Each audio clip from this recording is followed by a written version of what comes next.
Picture a world so ancient it feels like a dream, a time when the earth was raw and untamed, and survival hung on the edge of a sharpened stone.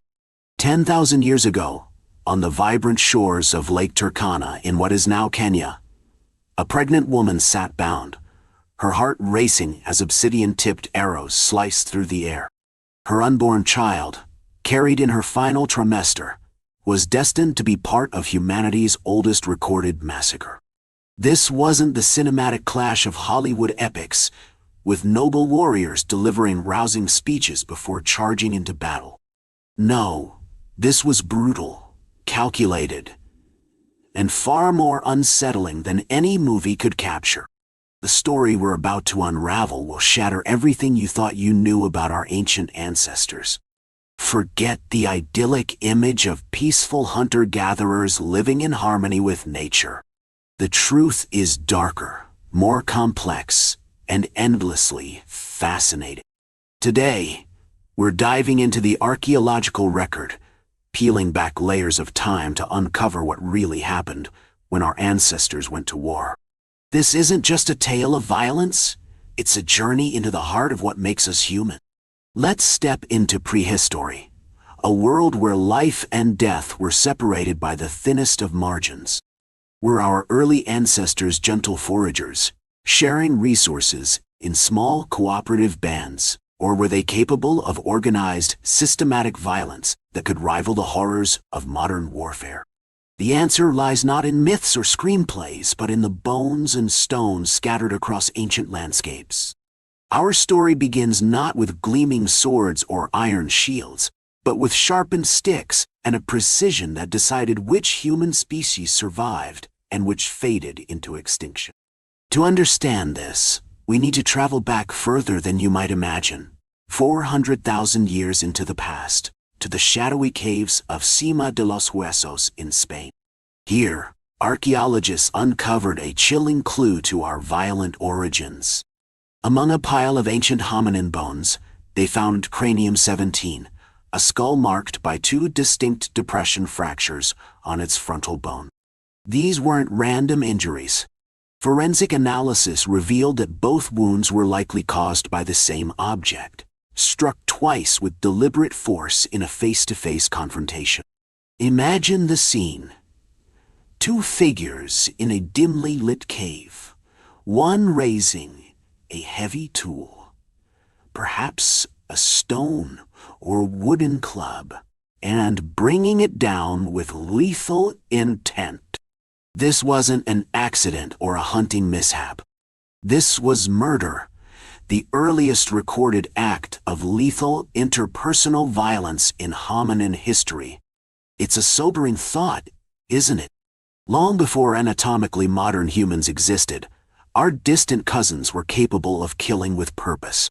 This discovery raises a bigger question, one that has haunted archaeologists for decades. When did violence escalate from individual acts to organized, group-on-group conflict?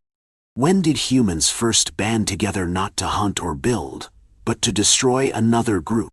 The answer came from an unexpected place, far from the caves of Spain, on the ancient shores of Lake Turkana in Kenya. In 2012, a team led by Dr. Martimirazan Lar from Cambridge University stumbled upon a site that would rewrite our understanding of human nature. Scattered across a barren landscape, they found the remains of 27 people who had died violently around 10,000 years ago. This wasn't just another archaeological dig. This was a crime scene frozen in time, a snapshot of humanity's darkest moment. The site, called Nataruk, tells a story that's hard to stomach. Among the 27 victims were 8 women and 6 children, most under the age of 6. 12 skeletons were relatively intact, and 10 of these bore unmistakable signs of violent death.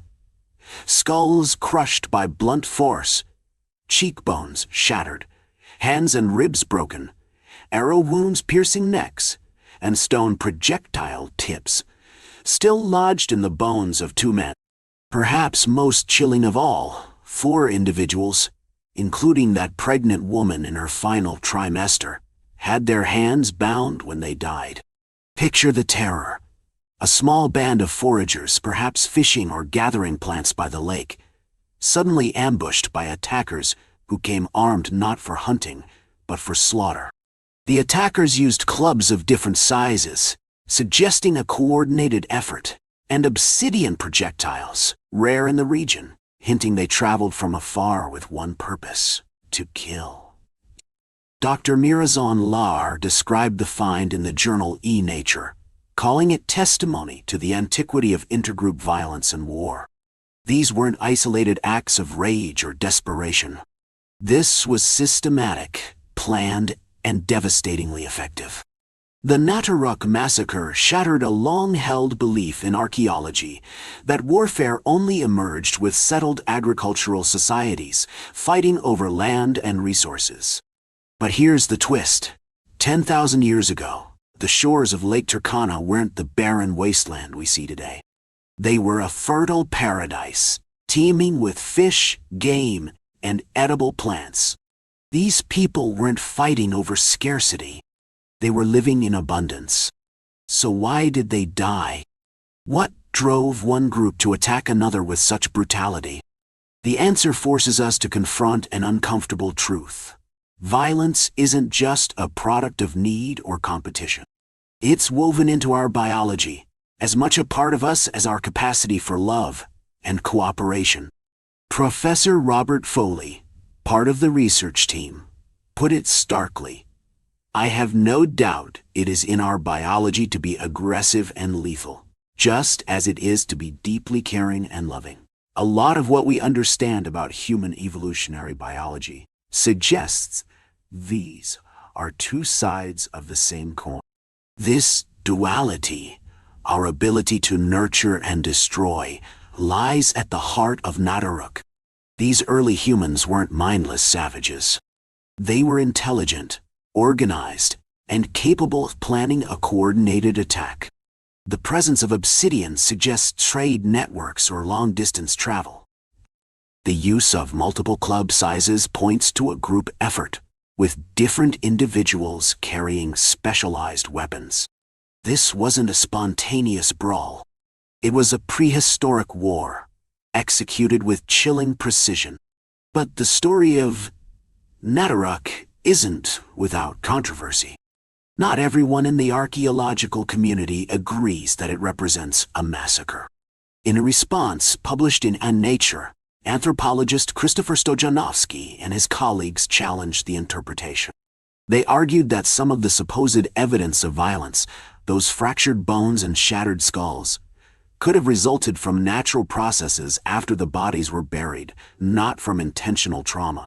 They pointed out that the skeletons were mostly articulated, spatially organized, and showed limited variation in body positioning, which doesn't always align with the chaotic scenes of known massacre sites. This debate highlights a fundamental challenge in prehistoric archaeology. We're piecing together stories from fragments, trying to read the past in microscopic cracks and weathered bones. Was Nataruk a massacre or a misinterpretation? The truth likely lies in a gray area. But one thing is undeniable. Our ancestors wielded weapons far more sophisticated than we often give them credit for. This brings us to the technology that shaped these ancient conflicts. While we might imagine early humans as crude figures swinging rudimentary clubs, the reality is far more impressive. Let's shift our focus to a groundbreaking discovery in France, at a site called Grotte Mandrina. Here, researchers uncovered evidence that pushes the timeline of archery in Europe back to 54,000 years ago. Dr. Laura Metz and her team analyzed over 1,500 tiny stone points, some weighing just a few grams, and concluded that these were arrowheads. Proof that early modern humans had mastered the bow and arrow. This wasn't just a hunting tool, it was a game changer in combat. Imagine the advantage.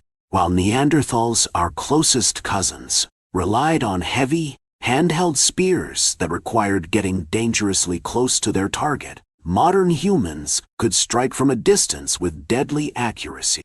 The significance of this innovation can't be overstated. Neanderthals, for all their strength and resilience, were technologically stagnant, using the same close-contact weapons for 150,000 years. Their skeletons tell a brutal story: skull injuries from blunt force, forearm fractures from blocking blows, and a lifestyle that demanded constant physical risk. Modern humans, by contrast, were innovators. They didn't just create bows and arrows. They developed complex adhesives, mixtures of ochre, plant gum, and beeswax, to attach their projectile points to shafts. This required not just technical skill, but an understanding of material properties, physics, and ballistics. These were people who thought like engineers, who solved problems with creativity and precision. And that ingenuity gave them an edge, not just in hunting, but in survival itself. Why does this matter? Because it helps explain one of prehistory's greatest mysteries: why modern humans thrived while Neanderthals vanished. The bow and arrow allowed our ancestors to kill from a distance, reducing the risk of injury and increasing their efficiency. Dr. Metz put it perfectly: bows and arrows are more accurate and easier to use, do not require as much strength, and can be carried on the back. In combat, this meant modern humans could strike without exposing themselves to retaliation. A Neanderthal warrior had to charge into close quarters, risking life and limb. A modern human could stand back, aim, and release. A silent, deadly shot that changed the course of history. As we move forward in time, the evidence of organized conflict grows richer and more complex. Let's travel to the Neolithic period, around 5,500 BCE, to a site in Germany called the Talheim Death Pit. Here, archaeologists uncovered the remains of 34 individuals, men, women, and children, buried together in a mass grave. But something about this site stood out. Among the dead, there were no local women, only women from outside the community. This wasn't a random act of violence. It suggests a motive that challenges our assumptions about prehistoric warfare. This wasn't about territory or resources. It was about social dynamics, possibly the capture of women to bolster a group's numbers or power. It's a reminder that even in prehistory, human conflict was driven by complex social structures, not just survival. But not all violence was warfare. At sites like Pacopampa in Peru, archaeologists found skeletons with injuries that showed signs of healing, suggesting ritualistic or ceremonial violence rather than lethal combat. These discoveries force us to rethink what we mean by war. Violence in prehistory wasn't always about annihilation. Sometimes it was about power, status, or even cultural practices we can only guess at. And then there's the evidence of defense, proof that our ancestors lived with a constant sense of threat. In Siberia around 8,000 years ago, hunter-gatherers built the Amya Fort, the world's oldest known fortification. This wasn't a farming settlement guarding crops. It was a complex structure of earth walls and wooden palisades, built by a mobile society that still relied on hunting and gathering. The discovery upends the idea that fortifications were tied to agriculture. It shows that even nomadic groups could organize collective labor to protect themselves from external threats. In northern Poland, archaeologists have found 15 Neolithic and early Bronze Age defensive settlements, some spanning over 20 hectares with earth and wood fortifications that rival medieval castle towns. These structures weren't just practical. They were a statement. They tell us that prehistoric societies lived with a constant awareness of danger, investing enormous effort to build defenses that could withstand attack. What does this mean for our understanding of prehistoric battles? They weren't the tidy cinematic clashes we imagine. They were chaotic, brutal, and often brief, involving men, women, and children. They used sophisticated weapons that could kill from a distance, and they were driven by motives as varied as resource competition, social power, and territorial control. The story written in these ancient bones and stones is one of duality. Our ancestors were capable of extraordinary violence, but also of remarkable cooperation. The same minds that crafted deadly arrows also created art, music, and the foundations of civilization. The Nataruk Massacre, the Talheim Death Pit, the Amia Fort. These aren't just relics of a violent past.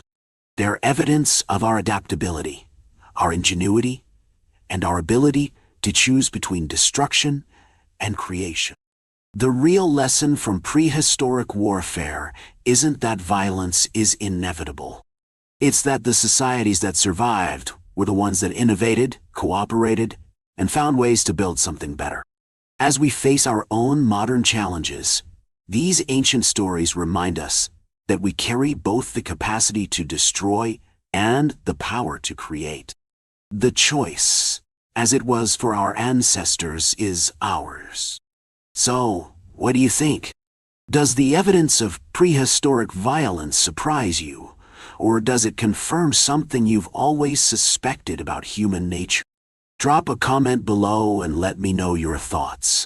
If you found this journey into our ancient past as fascinating as I did, hit that subscribe button so you don't miss our next dive into history's hidden stories. Let's keep exploring the past together,